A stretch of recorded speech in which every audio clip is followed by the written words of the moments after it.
Kira-kira dewa apa saja yang dianut oleh agama Hindu? Ada yang tahu? Dewa Brahmana. Yang kedua? Tidak tahu. Dewa Siwa.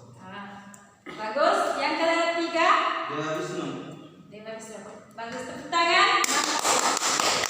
Di sini ada 3 dewa yang sering dipuja oleh agama Hindu. Yang pertama, Dewa Brahma, Dewa Siwa,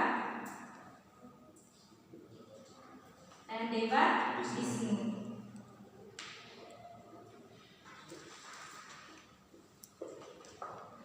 Dan dalam agama Hindu juga ada berisi ajaran yang berisi yang disebut Alkitab Veda. Ada yang tahu apa saja dari kitab suci ini, yaitu kitab Veda? Ada yang tahu apa saja kitab tersebut? Tahu. Kurang tahu. Kurang tahu ya. Yang pertama itu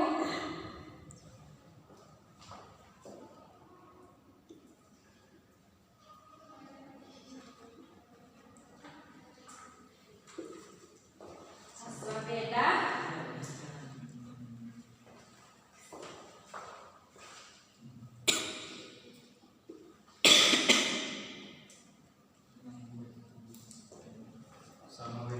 Rigveda, Samaveda,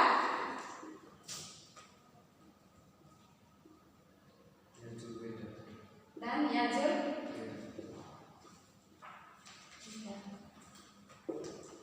Oke, inilah kitab-kitab agama Hindu. Kemudian agama Buddha.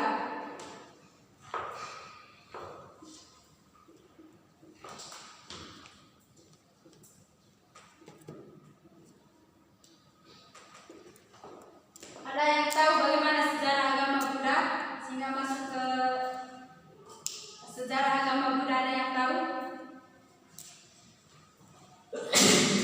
Tahu. Tidak tahu ya. Agama Buddha ini lahir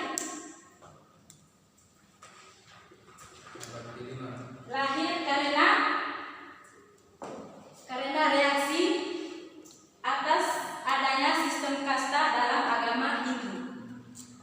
Ada sistem kasta itu, yaitu yang pertama kasta Brahmana, yang kedua kasta Ksatria, yang ketiga kasta Waisya, dan yang keempat kasta Sudra. Kasta Brahmana di sini yaitu kasta Brahmana, di mana dalam agama Hindu itu Brahmana ini adalah orang yang paling berkuasa ya, orang yang paling tinggi seperti para bangsawan. Dan yang kedua Ksatria,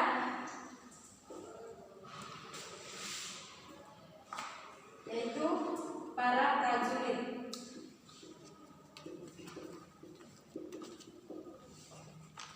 Dan yang ketiga Waisya, para Brahman, para pedagang. Dan yang keempat Sudra adalah para budak. Ini sistem kasta ini dibuat oleh agama Hindu, dan agama Buddha ini tidak setuju dengan sistem kasta yang dibuat oleh agama Hindu. Terus pembawa agama Hindu ini adalah Siddhartha Gautama.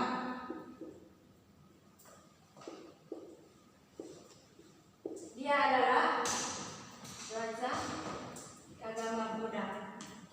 Terus kemudian masuknya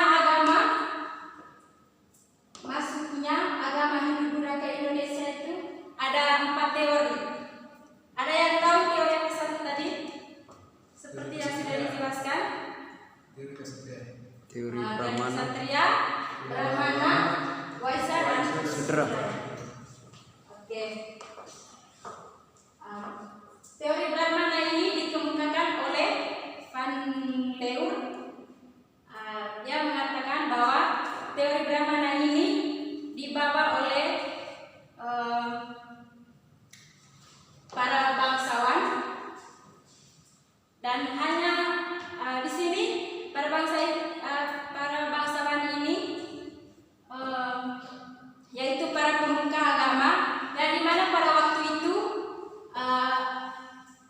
para pemuka agama yang menguasai kitab Veda. Dan kitab Veda ini ditulis dalam dipakai dalam bahasa Sanskerta dan menggunakan huruf Pallawa. Dan hanya para Brahmana lah yang menguasai kitab Veda pada waktu itu. Dan yang kedua, menurut teori Kshatriya. Menurut Engelbrom, teori Kshatriya ini mengatakan bahwa masuknya agama Hindu Buddha ke Indonesia itu dibawa oleh para prajurit, di mana pada waktu itu di India terjadi kekacauan politik. Kemudian pada waktu itu para prajurit di India itu kalah, terus melarikan diri ke Nusantara, terus menyebarkan agama Hindu Buddha di Nusantara. Yang ketiga, teori Vaishya. Teori Vaishya di sini adalah teori mengatakan bahwa masuknya agama Hindu Buddha ke Indonesia dibawa oleh para pedagang, di mana pada waktu itu ada yang terlambat ya? Atau? Di mana pada waktu itu para pedagang melakukan pelayaran di Indonesia. Terus sambil menunggu angin muson, mereka mendirikan sebuah tempat perdagangan di Indonesia sambil menunggu angin muson, yaitu di mana pada waktu itu angin muson barat dan angin muson timur. Terus sambil menunggu angin muson tersebut, mereka menyebarkan agama Hindu Buddha di Indonesia. Dan yang keempat,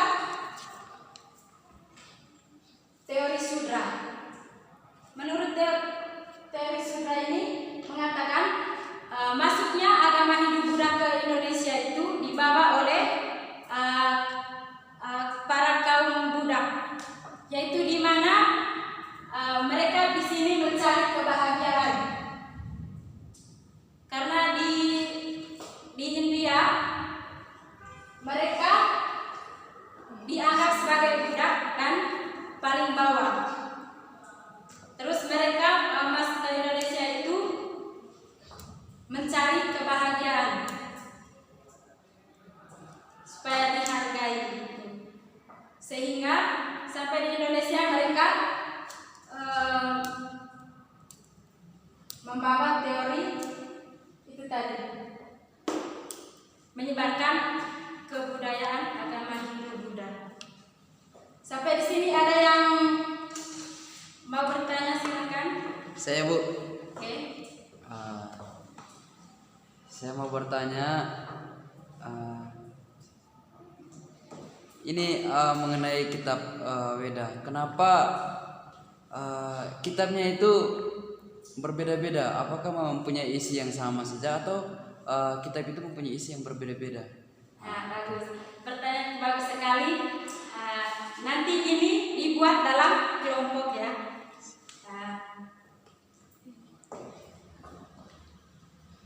Oh ya, nanti ajarannya berbeda-beda. Ajarannya berbeda-beda. Yang pertama, kitab Rigveda ini. Terkait pertanyaan dari teman tadi, Ya. teman Juragan, bahwa Dewa Wisnu ini adalah dewa penghancur. Dan memang kalau kepercayaan agama Hindu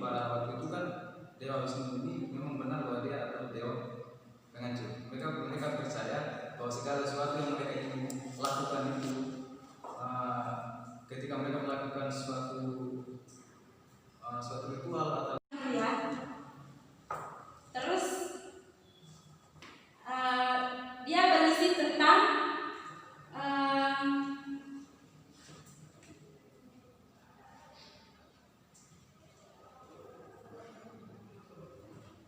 sebagai pemujaan. Ya, nanti sedikit jelaskan ya. Sampai sini sudah mengerti? Sudah mau. Sudah ya. Oke. Nah, nanti Ibu akan membagi gambar ya. Gambar ini saya bagi menjadi 2 kelompok. Terus kalian menjelaskan gambar ini gambar apa, lalu menjelaskan ke depan. Siapa yang mau bertanya nanti bertanya kepada kelompok yang sudah menjelaskan. Ayo maju dan bagi dalam 2 kelompok saja.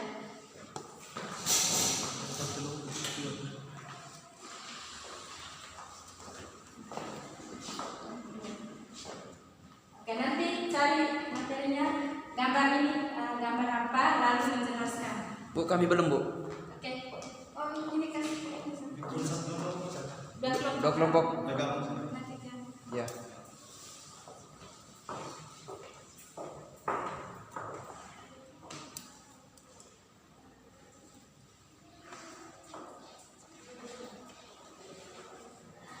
Sudah cari materinya?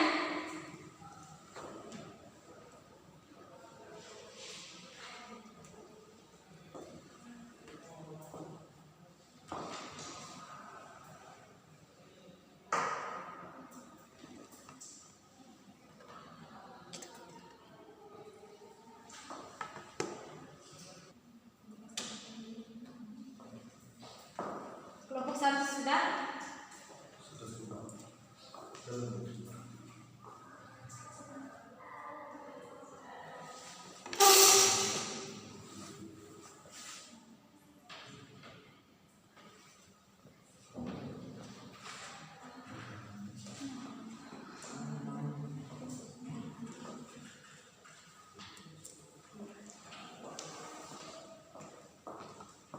Sudah ya?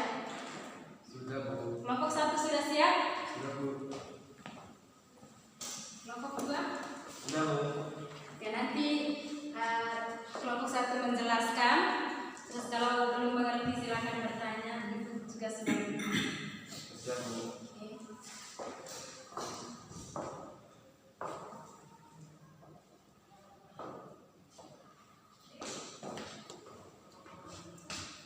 Baik, terima kasih atas kesempatannya. Di sini saya akan mewakili dari kelompok 1 untuk mempresentasikan hasil diskusi kami. Tunjuk dulu gambarnya apa? Ini gambarnya yaitu Dewa Rahman. Dewa Rahman.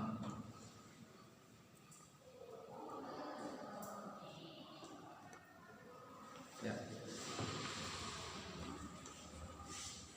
Baik, saya akan menjelaskan.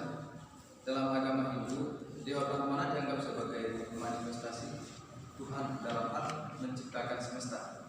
Dewa Brahmana ini digambarkan memiliki 4 wajah atau catur muka, memiliki wahana berupa angsa, bersenjata gada, dan memiliki sakti Dewi Saraswati. Keempat wajah Brahmana menghadap 4 penjuru mata angin ini.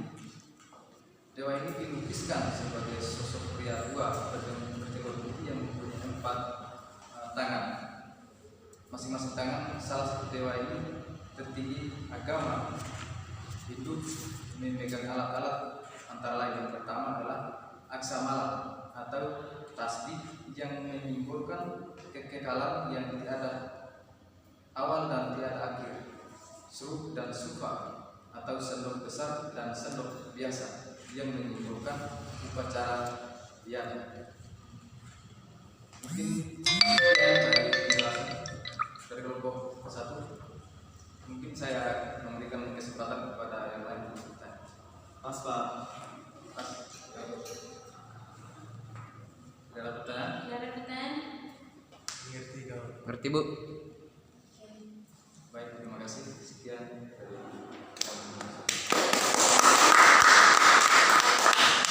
Terus kelompok 2?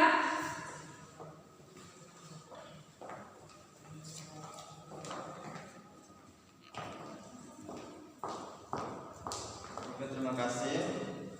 Saya mewakili dari kelompok 2.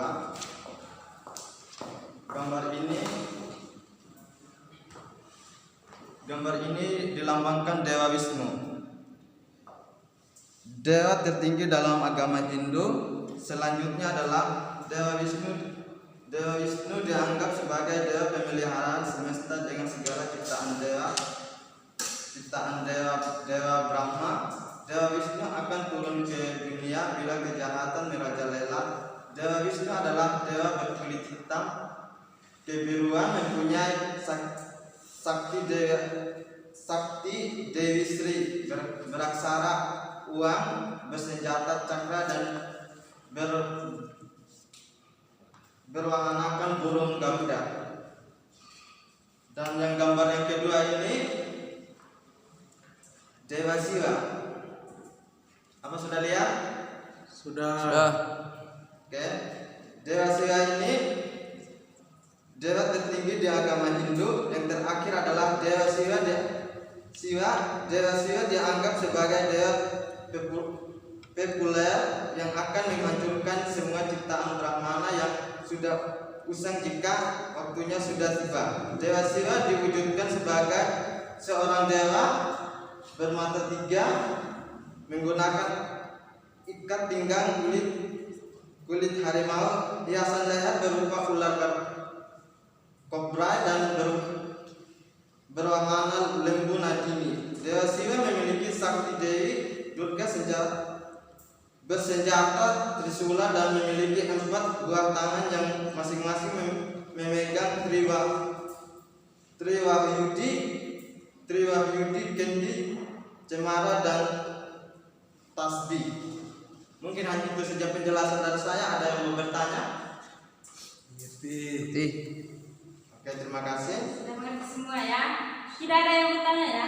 Sudah, Bu. Oke. Jadi kesimpulannya dari gambar itu tadi ada 3 gambar ya, yaitu gambar Dewa Siwa, Dewa Brahma, Dewa Siwa dan Dewa Wisnu. Apa itu Dewa Brahmana? Dewa di sini ada 3 dewa. Dari ketiga dewa ini, dewa yang paling sering dipuja adalah Dewa Siwa. Karena Dewa Siwa adalah dewa pelindung di sini ya. Terus Dewa Brahmana adalah dewa pencipta dan dewa pencipta semesta ya. Terus Dewa Wisnu di sini adalah dewa apa? Di sini tadi Dewa Brahmana itu dewa pencipta, Dewa Siwa dewa pelindung, dan Dewa Wisnu dewa Tahu, Bu. tahu ya. Di sini adalah kata lainnya itu adalah dewa penghancur. Oke, di sini ada yang mau bertanya? Ada, Bu. Ah? Saja. Kenapa dewa apa Siwa dikatakan dewa penghancur?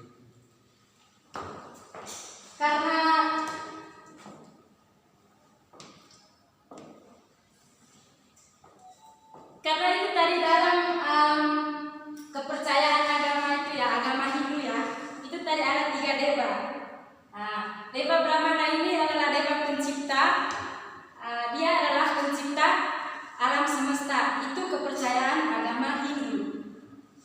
Begitu juga dewa-dewa yang lainnya, mereka percaya bahwa agama Brahma ini adalah dewa pencipta dan Dewa Siwa ini adalah dewa pelindung. Terus dan yang ketiga itu tadi Dewa Wisnu adalah dewa. Terus di sini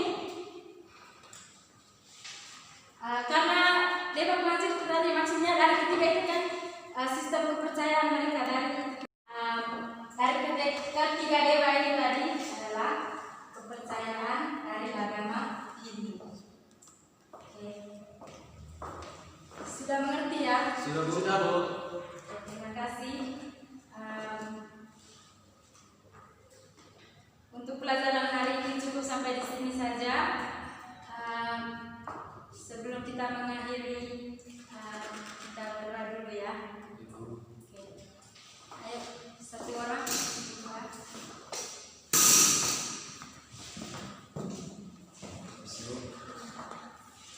Baiklah teman-teman, mari kita berdoa. Berdoa mulai.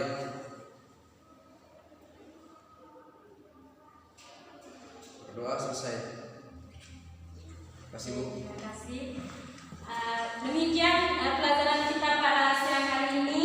Saya harap kalian mengerti dengan apa yang saya sudah jelaskan tadi ya.